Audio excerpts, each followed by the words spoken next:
ओम श्री परमात्मने नमः। अथ सप्तदशोऽध्यायः। अर्जुन उवाच ये शास्त्रविधिमुत्सृज्य यजन्ति श्रद्धयान्विताः तेषां निष्ठा तु का कृष्ण सत्त्वमाहुरजस्तमः। हे कृष्ण, जो मनुष्य शास्त्र विधिलाई त्याग गरेर आफ्नो स्वभाव अनुसार श्रद्धा भक्तिले युक्त भएर विभिन्न देवता आदिको पूजा गरेका हुन्छन्, ती सबै मनुष्यको कुन अवस्थाको श्रद्धा आस्था तथा भक्ति हो? सात्विक श्रद्धा, राजसी श्रद्धा, तामसिक श्रद्धा, कुन किसिमको श्रद्धा आस्था तथा भक्ति हो? श्री भगवानुवाच त्रिविधा भवति श्रद्धा देहिनां सा स्वभावजा सात्विकी राजसी चैव तामसी चेति तां शृणु।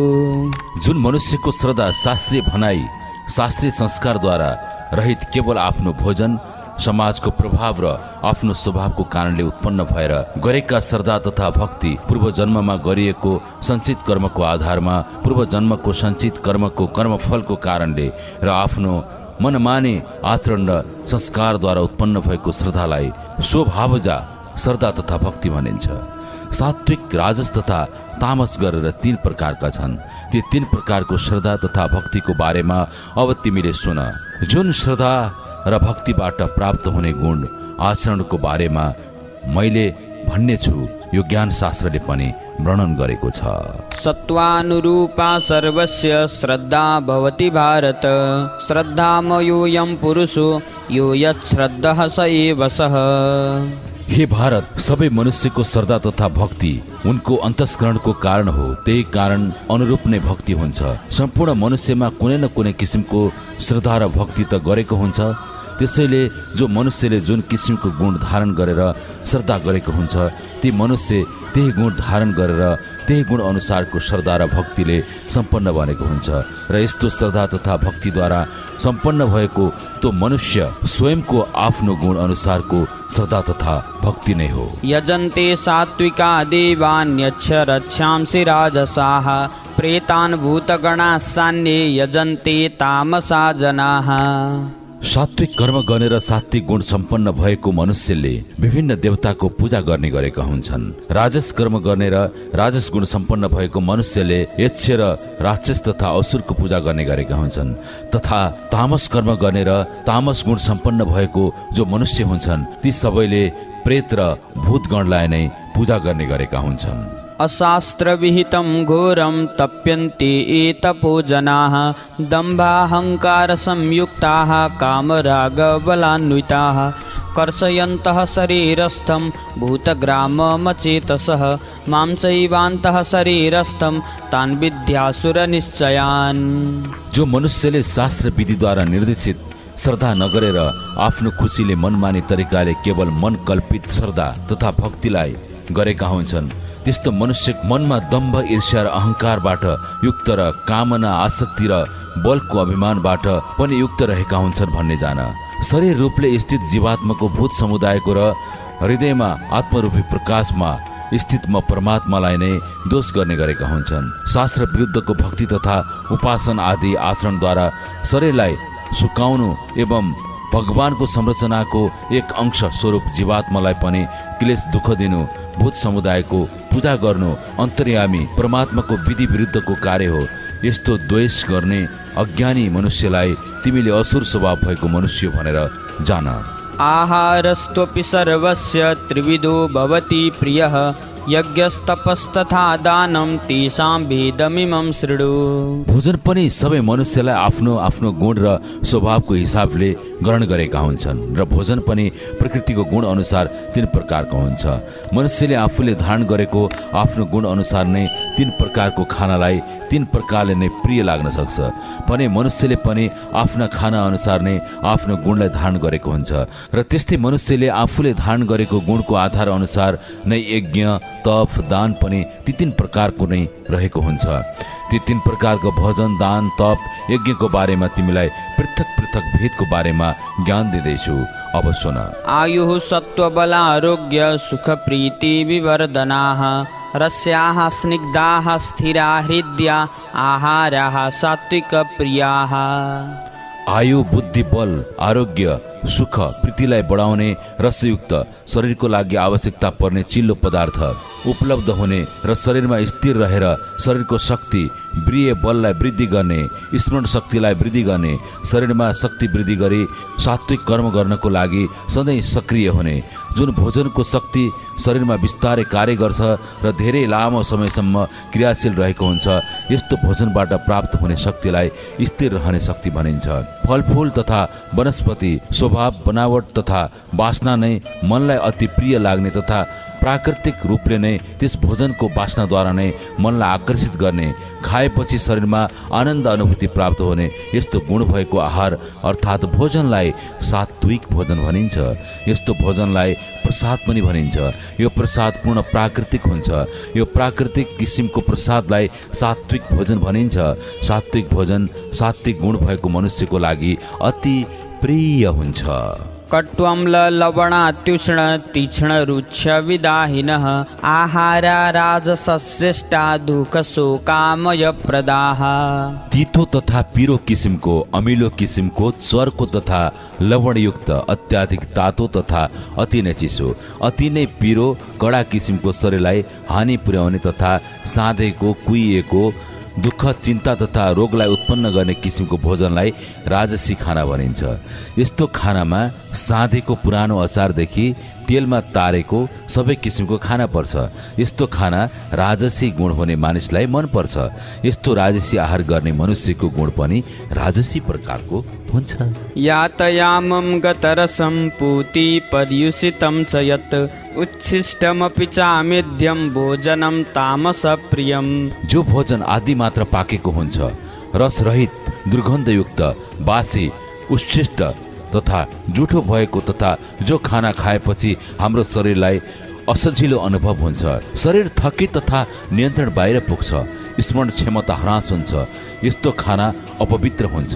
शरीरले आफूलाई नियन्त्रण गर्न पनि नसक्ने र शरीरलाई मानसिक मधोस र थकित गर्ने किसिमको सम्पूर्ण खाना तामसी खाना हुन्। यस्तो तामसी किसिमको खानामा प्राणीको मासु, कुहिएको अनाजमा जाँड, मधोस गराउने रक्सी लगायतका शास्त्र निषेधित खाना हुन्। यस्तो निषेधित खाना तामसी गुण प्रबल भएको मनुष्यलाई मनपर्छ। तामसी किसिमको खानाले मनुष्यको शरीरमा तमोगुण पनि अत्याधिक मात्रामा प्रभावित गर्दछ। सत्य के हो गलत के हो भन्ने ज्ञान नै पतन हुन्छ। अफलाकाङ्क्षिभिर्यज्ञो विधिदृष्टो य युज्यते यष्टव्यमेवेति मनः समाधाय सात्विकाः।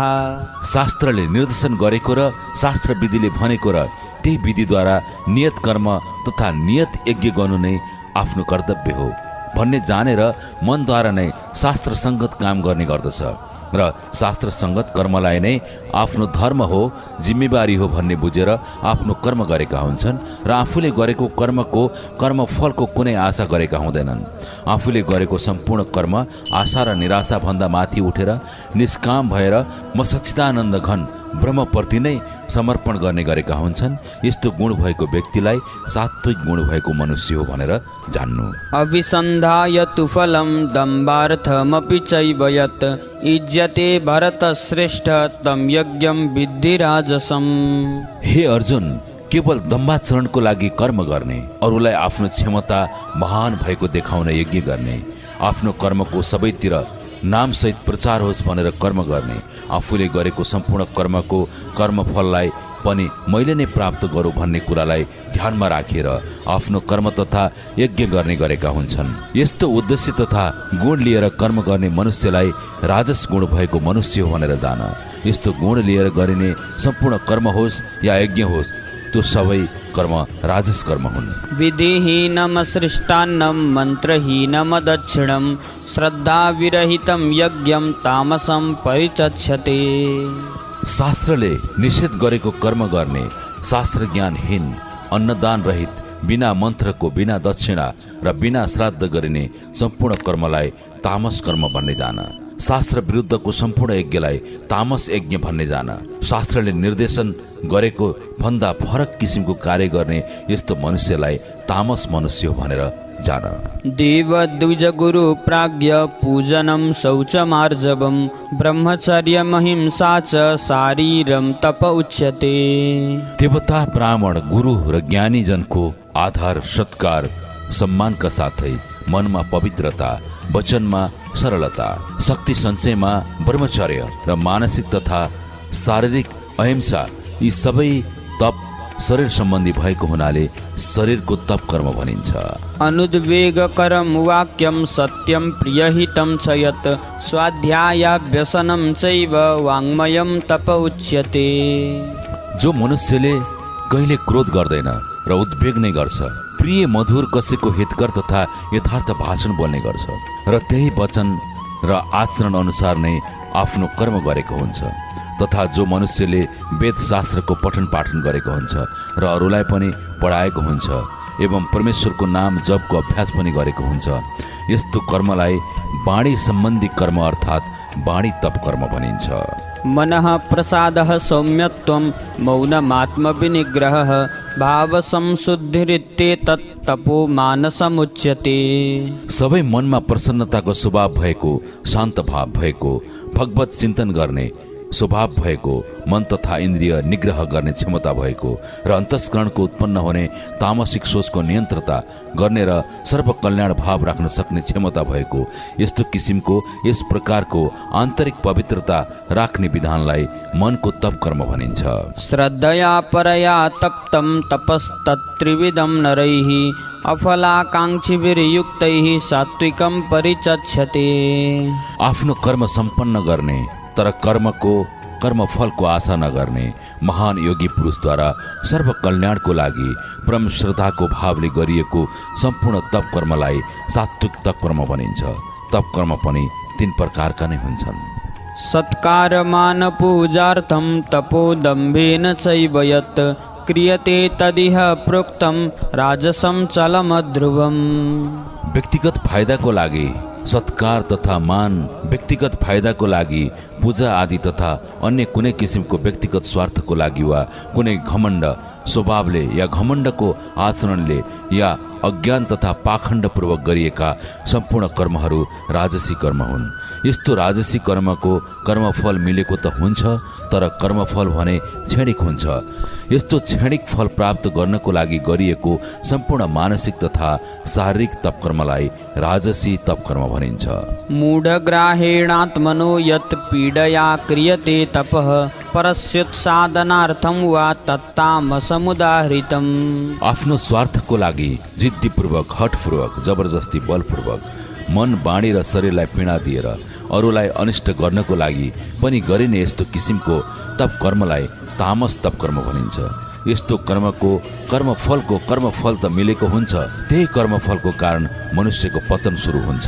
दातव्यमिति यद्दानं दीयतेनुपकारिणे देशे काले च पात्रे च तद्दानं सात्विकं स्मृतम्। दान दिनु आफ्नो धर्म तथा आफ्नो कर्तव्य हो। यो भावद्वारा देश, काल, परिस्थिति र पात्रलाई आवश्यकता अनुसार जुन सहयोग प्रदान गरिन्छ त्यो सहयोगको उद्देश्य केवल त्यसको मनुष्यको आवश्यकता अनुसार नै सहयोग प्रदान गर्नु हो। त्यो पात्रले कसैको उपकार गरोस् या नगरोस्, तर उसलाई आवश्यकता भएको वस्तु उपलब्ध गराउनु, तर त्यसको बदलामा कुनै पनि किसिमको फाइदाको तथा कुनै फलको अपेक्षा नगर्नु, यस्तो किसिमको दानलाई सात्विक दान भनिन्छ।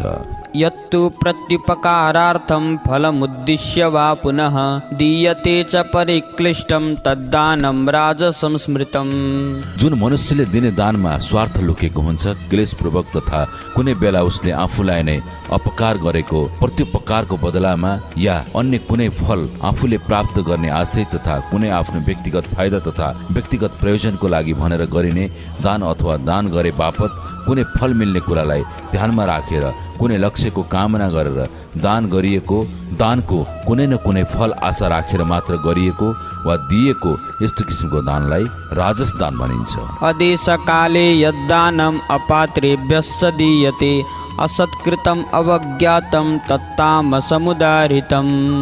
बिना सत्कारको अथवा तिरस्कार पूर्वक होच्याउनको लागि अयोग्य देश, अयोग्य व्यक्ति, नीच व्यक्ति हो भनेर जानेर पनि काल र परिस्थितिमा मात्र होइन कुपात्रको लागि यसै भिख जस्तो दिइन्छ, त्यस्तो नामको मात्र दानलाई तामसी दान भनिन्छ। ओम तत्सदिति निर्देशो ब्रह्मणस्त्रिविधः स्मृतः ब्राह्मणास्तेन वेदाश्च यज्ञाश्च विहिताः पुरा। ओम तत्सत भनेर कार्य अनुसार सच्चिदानन्द घन ब्रह्मलाई तीन नामद्वारा पुकार गरिन्छ। ती सबै नाम कार्य अनुसार ग्रहण हुने नाम हुन्। ओम तत्सतको अर्थ ओम नामद्वारा सृष्टिको निर्माता सच्चिदानन्द घन ब्रह्म भन्ने जनाउँछ। तत्शब्दद्वारा कल्पको आदिमा वेद ज्ञान सम्पूर्ण मनुष्य मात्रको कल्याणको लागि प्रदान गर्ने सर्वज्ञानी सच्चिदानन्द घन ब्रह्म भन्ने जनाउँछ। र सत नामद्वारा प्राकृतिक सन्तुलनको विधि यज्ञको बारेमा वर्णन गरेर त्यसको फाइदा र मनुष्यले गर्ने विधिको बारेमा सम्पूर्ण ज्ञान दिने सच्चिदानन्द घन ब्रह्म हो भन्ने जनाउँछ। ओम तत्सतको प्रतीकात्मक जनाउने गुणवाचक नाम हुन्। यी नाम केवल कार्य अनुसार ग्रहण हुन्छन्। तस्मात् ओम इत्युदाहृत्य यज्ञ दान तपः क्रियाः प्रवर्तन्ते विधानोक्ताः सततं ब्रह्मवादिनाम्। मृत्युलोकमा मनुष्यले गर्ने सम्पूर्ण कर्म, सम्पूर्ण यज्ञ, वेद मन्त्रको उच्चारण गर्ने श्रेष्ठ पुरुषहरूले वेद अनुसार निर्देशित शास्त्र विधि अनुसार नै गर्ने नियत कर्महरू यज्ञ दान र तप रूप क्रिया तथा आफ्नो सात्विक कर्मलाई सुरु गर्नुभन्दा पहिले ओम नामद्वारा सच्चिदानन्द घन ब्रह्म पुकार हुन्छ। ओम नाम शब्द शिरोमणि हो। ओम नाम कार्य अनुसार ग्रहण हुने परमात्माको निज नाम हो। त्यसले पनि मनुष्यले आफ्नो सात्विक कर्म सिद्धिको लागि ओम नाम पुकार गरेर आफ्नो शास्त्र निर्देशित कर्म गर्नको लागि सुरु गर्नुपर्दछ। तदित्यन विसन्धाय फलं यज्ञ तपः क्रियाः दान क्रियाश्च विविधाः क्रियन्ते मोक्षकाङ्क्षिभिः। सच्चिदानन्द घन ब्रह्मलाई कार्य अनुसार तत् नामद्वारा पुकार हुन्छ। यो तत् नाम कार्यको गुणवाचक नाम हो। सच्चिदानन्द घन ब्रह्मको सम्पूर्ण मनुष्यको कल्याणको लागि वेद ज्ञान प्रदान गर्ने यज्ञ र यज्ञको विधान र यज्ञद्वारा प्राकृतिक सन्तुलनको बारेमा ज्ञान प्रदान गर्ने र त्यस ज्ञानको विधि विधान र यज्ञको कार्यबारेको सम्पूर्ण ज्ञान प्रदान गर्ने सच्चिदानन्द घन ब्रह्मलाई वेद निर्देशित कर्महरू र वेद निर्देशित यज्ञहरू सुरु गर्नुभन्दा पहिले तत् नामद्वारा पुकार हुन्छ। तत्को अर्थ वेद निर्देशित कर्महरू त्यस यज्ञ कर्मबाट प्राप्त हुने कुनै पनि कर्मको कर्मफलको आशा नराखी निरासक्त भएर गरेको त्यस यज्ञको कर्मफल पनि ब्रह्मविधान अनुसार नै प्रदान गर्ने तथा निरासक्त यज्ञ कर्मको कर्मफल प्रदान गर्ने हुनाले सच्चिदानन्द घन ब्रह्मलाई तत् नामद्वारा पुकार हुन्छ। तत्को अर्थ यज्ञ विधि, तप विधि या जप विधि बारेको ज्ञान र यी सबै कर्मको नियम प्रणाली तथा विधिको बारेमा विधानको बारेमा ज्ञान प्रदान गर्ने सच्चिदानन्द घन ब्रह्म भन्ने जनाउँछ।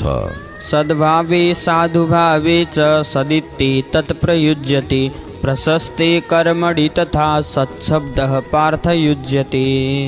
सच्चिदानन्द घन ब्रह्मलाई सत् नामद्वारा पुकार हुन्छ।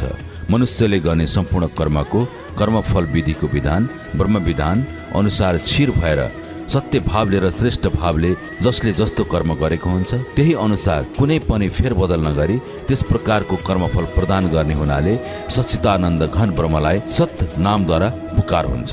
हे पार्थ, जति पनि उत्तम कर्म छन् जो वेद निर्देशित रहेका कर्म छन् ती सबै वेद निर्देशित कर्मलाई सत् शब्दको प्रयोग हुन्छ। वेद निर्देशित सम्पूर्ण कर्मलाई सत्कर्म भनिन्छ। वेद निर्देशित सम्पूर्ण कर्मको विधाता नै म हुँ। त्यही हुनाले म सच्चिदानन्द घन ब्रह्मलाई सत् नामद्वारा पुकार हुन्छ। किनकि वेद निर्देशित सम्पूर्ण कर्म सत्य कर्म हुन्, जुन कर्मले सम्पूर्ण मनुष्य सम्पूर्ण प्राणी र प्रकृतिमा सन्तुलन र प्रकृतिमा सत्यको स्थापित गरेको हुन्छ। यज्ञे तपसि दाने च स्थितिः सदिति चोच्यते कर्म चैव तदर्थीयं सदित्येवाभिधीयते। म यज्ञ तप र दानमा स्थित रहेको हुन्छु। त्यस अवस्थामा मलाई मेरो भक्तगणले सच्चिदानन्द घन ब्रह्मलाई सतनामद्वारा पुकार गरेका हुन्छन्। मलाई सच्चिदानन्द घन ब्रह्मलाई समर्पण गरेर गरेको सम्पूर्ण कर्मलाई या निरासक्त भएर निश्चयपूर्वक मलाई सच्चिदानन्द घन ब्रह्मलाई समर्पित गरेको सम्पूर्ण सात्विक कर्मलाई पनि सत्कर्म भनेर जानिन्छ। वेद निर्देशित जति पनि कर्म छन् ती सबै कर्महरू सत्कर्म हुन्। अश्रद्धया हुतं दत्तं तपस्तप्तं कृतं च यत् असदित्युच्यते पार्थ न च तत्प्रेत्य नो इह। हे अर्जुन, श्रद्धा बिना नै गरिएको हवन, श्रद्धा बिना नै दिएको दान, श्रद्धा बिना नै गरिएको वा तपेको तप र जो कुनै पनि कर्म श्रद्धा बिना नै गरिएको हुन्छ त्यस्तो कार्य शुभ कर्म भए पनि श्रद्धा नै नभएको हुनाले ती सबै कर्मलाई असत् कर्म भनिन्छ। त्यसैले यो असत् कर्म न त यस लोकमा लाभदायक रहेको हुन्छ न त मरेपछि पनि कुनै लाभदायक हुने नै छ। ओम तत्सदिति श्रीमद्भगवद्गीतासु उपनिषत्सु ब्रह्मविद्यायां योगशास्त्रे श्रीकृष्णार्जुन संवादे श्रद्धात्रय विभाग योगो नाम सप्तदशोऽध्यायः। यस प्रकारले उपनिषद ब्रह्मविद्या तथा योग शास्त्र रूपमा रहेको तथा श्रीमद् भगवत गीताको श्रीकृष्ण अर्जुन संवादमा रहेको श्रद्धा त्रय विभाग योग नामको 17औं अध्याय पूरा भयो।